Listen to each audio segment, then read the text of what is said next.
Hi అండి, అందరికీ నమస్కారం. Welcome to my YouTube channel. ఈ వీడియోలో ఏపీలోని ఉద్యోగులకు మరో షాక్ అండి. ఆందోళనలో ఉపాధ్యాయులు ఈసీకి ఫిర్యాదు చేస్తామంటూ పలువురు ఉద్యోగులు. అసలు ఏమైంది, ఏమిటి సంఘటన, పూర్తి వివరాలు ఈ వీడియోలో తెలుసుకుందాం. వీడియోని ఎక్కడైనా స్కిప్ చేయకుండా ఎండ్ వరకు అయితే చూసేయండి. అప్పుడే పూర్తి ఇన్ఫర్మేషన్ అనేది అర్థమవుతుంది. అలాగే వీడియో నచ్చినట్లయితే ఒక లైక్ చేయండి. ఇంకా సబ్స్క్రైబ్ చేసుకున్నట్లయితే మన ఛానల్ని సబ్స్క్రైబ్ చేసుకోవడం ద్వారా నేను చేసే ప్రతి ఒక్క వీడియో మీ వరకు రీచ్ అవుతుంది. ఇక ఆలస్యం చేయకుండా వివరాల్లోకి అయితే వెళ్ళిపోదాం. భగ్గుమంటున్న ఉపాధ్యాయ ఉద్యోగులండి.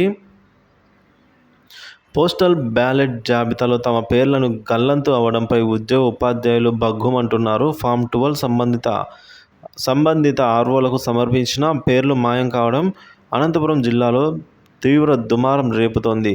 ఈ భాగోతం వెనుక వైకాపా నాయకులు ఏమైనా ఉన్నారా అనే అనుమానం అయితే వారిలో వ్యక్తమవుతోంది. అనంతపురం జిల్లా వ్యాప్తంగా 8 అసెంబ్లీ నియోజకవర్గాల కేంద్రాల్లో శుక్రవారం పోస్టల్ బ్యాలెట్ ఓటింగ్ ప్రారంభమైందండి. జిల్లా వ్యాప్తంగా 23,900 మంది ఎన్నికలకు నిర్వహణకైతే నియమించారు. సో ఇందులో 23,532 మంది ఫామ్ 12ని సమర్పించారు.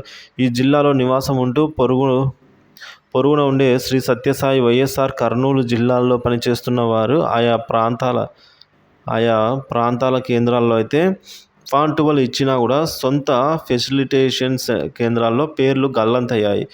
ఒక అనంతపురం కేంద్రంలోనే తొలి రోజు 30 మందికి పైగా ఓట్లు లెక్క అయితే వెనుకబడిపోయింది. సో ఈ విధంగా తమ పేర్లు లేవంటూ అనంతపురం ఫెసిలిటేషన్ కేంద్ర ఇన్ఛార్జ్ వెంకటేశ్వర్ల దృష్టికి తీసుకెళ్లారు. ఆయన నుంచి సరైన సమాధానం రాకపోవడంతో టీచర్లు వాదనకు దిగారు. పోస్టల్ బ్యాలెట్ల ఓటింగ్ జరిగే బూతుల్లో అభ్యర్థుల తరఫున ఏజెంట్లు ఉండాలి. ఇందుకు ఓటర్ల జాబితాను 2 రోజుల ముందే అభ్యర్థులకు పంపాలి. ఏజెంట్ల నియామక పత్రాలను కూడా ఇవ్వాలి.